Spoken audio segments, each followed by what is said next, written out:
Las condiciones en las que creces pueden determinar el curso de tu vida.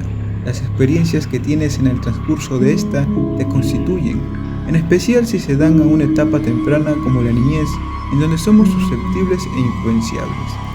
Estar rodeado de un ambiente hostil, violento y cruel pueden causar traumas irreparables en la psique de una persona. Estas alteraciones pueden desencadenarse en la adolescencia y adultez en forma de comportamientos y actos disruptivos, como es el caso de Brian Patrick Miller, que nació el 24 de octubre de 1972 en Trenton, Michigan, y que a muy temprana edad sufrió el fallecimiento de su padre en un accidente en motocicleta, lo cual desencadenó en ser criado por su madre, Ellen, una mujer autoritaria de carácter fuerte, que trabajaba como oficial en la oficina del sheriff del condado de Maricopa. Ellen, después de la muerte de su esposo, se sumergió en la tristeza y depresión. Esto hizo que extrapole sus sentimientos negativos hacia Brian, culpándolo de la muerte de su esposo, ejerciendo en el niño abuso físico, emocional y psicológico. Estos hechos fueron corroborados por los vecinos de la familia Miller, que aseguraron que Ellen era una madre psicópata que había causado problemas de salud mental al pequeño. Celeste Bentley, de unos 24 años, había tomado el autobús de camino al trabajo. Al bajarse del transporte, se percató de un joven que coincidentemente también se bajó en el mismo lugar. Celeste caminó despreocupada hasta que sintió una fuerte punzada en la espalda y vio pasar corriendo al muchacho del autobús. Celeste pensó que la habían golpeado, pero al estirar sus manos hacia atrás, tocar su espalda, se dio cuenta de que era sangre. Celeste gritó y logró llegar a la tienda donde trabajaba. Un compañero de trabajo pidió ayuda y unos 30 minutos más tarde, Celeste ya estaba en la parte trasera de una ambulancia. La policía se apersonó para informarle que había atrapado al agresor, el cual fue identificado por Celeste y efectivamente se trataba de Brian Patrick Miller. Miller, con tan solo 15 años, se declaró culpable y fue sentenciado a prisión juvenil hasta que cumpliera los 18 años. Durante el tiempo que Brian estaba encerrado, la madre, al estar revisando en las cosas del joven, descubrió algo que la dejó petrificada del miedo. Había leído una nota escrita por su hijo, en la cual detallaba cómo quería encontrar, secuestrar, asesinar y desmembrar a una mujer joven. La nota perturbó a la madre de Brian y decidió llevarlo a la policía de Phoenix. En este punto de la vida de Brian Miller ya podemos darnos cuenta de un comportamiento psicópata. Aquí es en donde me pregunto qué pensamientos o recuerdos pasaron por la mente de Helen al leer la nota. En definitiva, sintió un miedo que recorrió cada centímetro de su cuerpo, tal vez porque se dio cuenta que había creado a un monstruo, o al menos había actuado como un catalizador para el desarrollo de este. Durante los siguientes años, Brian se inició en el mundo de las convenciones de terror, ciencia ficción y cosplay de Phoenix, además de disfrazarse regularmente de un personaje apocalíptico al más puro estilo de Resident Evil. Brian apareció en estos lugares con un casco, una máscara y unas gafas, además de portar una pistola simulada.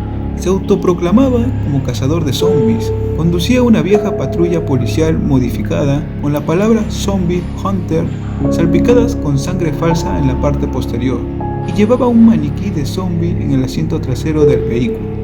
Verle patrullar era todo un espectáculo y siempre captaba la atención de todo el mundo. Pero Brian no solo satisfacía sus gustos por el gore en los videojuegos o cómics, también lo hacía en la realidad. Uno de sus crímenes sucedió el 8 de noviembre de 1992 hacia Angela Gross, de 22 años, la cual montaba en bicicleta por una zona más apartada de Phoenix, cuando un vehículo la arrolló tirándola al suelo. Del coche salió Brian Miller empuñando un cuchillo. Tras arrastrarla fuera del camino, el joven la violó, mutiló su cuerpo y tras asesinarla le seccionó la cabeza. Y antes de huir, Brian Miller arrojó el cuerpo de la joven a un canal de agua de Arizona. Cuando se reportó la desaparición de la mujer, las autoridades encontraron la bicicleta cerca de la canaleta, lo que los condujo a encontrar posteriormente el cadáver de Angela completamente desnudo y maltratado. 11 días después, unos buceadores rescataron su cabeza, que se encontraba sumergida en el agua. Pasaron 10 meses. El 22 de septiembre de 1993, Brian volvió a asesinar, siguiendo el mismo modus operandi, pero esta vez se trataba de Melanie Bernes. La escena que se encontraron los agentes que localizaron el cuerpo sin vida de la muchacha fue horrible. El cadáver, aunque no estaba decapitado, presentaba múltiples golpes y cortes. Incluso le habían grabado algunas letras en la piel, como si fuese un ritual de mutilación. Por último, la joven presentaba lesiones gravísimas de agresión sexual. Tanto en el cuerpo de Angela como en el de Melanie, la policía científica logró rescatar evidencias biológicas del asesino, en este caso, los fluidos seminales, cuyo ADN correspondía al mismo sospechoso. Ambos crímenes estaban conectados, pero no había ninguna pista sobre el autor. Tras los 2 asesinatos, Brian continuó con su vida. Se consiguió una novia llamada Amy, con la que se casó en 1997 y fue padre de una niña. La pareja se mudó a Washington, aunque finalmente se separaron poco antes del 2005. Según Amy, su marido disfrutaba viéndola sufrir, y lo decía de forma literal. Se refería a que durante las prácticas sexuales, Brian utilizaba cuchillos pequeños y alfileres o cualquier objeto puntiagudo para hacerla sangrar, además de decirle que la mataría de no ser por lo enamorado que estaba de ella. El continuo maltrato físico y psicológico hizo que Amy viviese bajo el yugo del terror hasta que un buen día lo abandonó. Amy huyó después de que una mujer acusase a Brian de haberla apuñalado por la espalda, lo que le causó heridas de hasta 30 puntos de sutura. El asesino fue llevado a juicio, pero finalmente se procedió a su absolución. El juez había creído la versión de Brian, que alegó ser víctima de un robo con cuchillo por parte de la verdadera perjudicada. Para este punto de la historia podemos decir que Miller era un ser violento y masoquista, pero específicamente con mujeres. Esta fijación podría entenderse como una especie de venganza hacia su madre, la cual la maltrataba constantemente.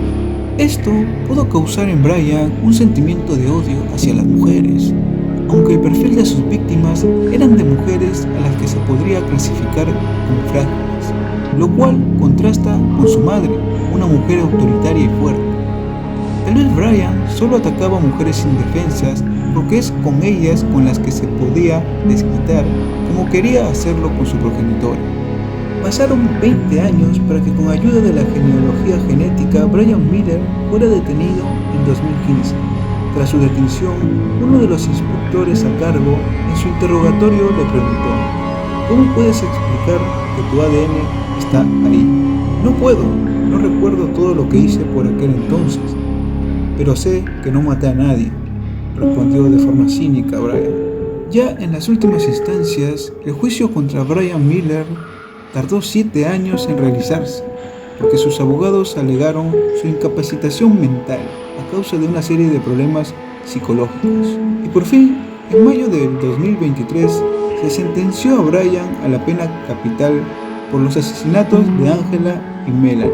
Actualmente el reo permanece en el corredor de la muerte de la prisión de Arizona, a la espera de su ejecución. Un destino blando para alguien que se merecía un infierno en vida.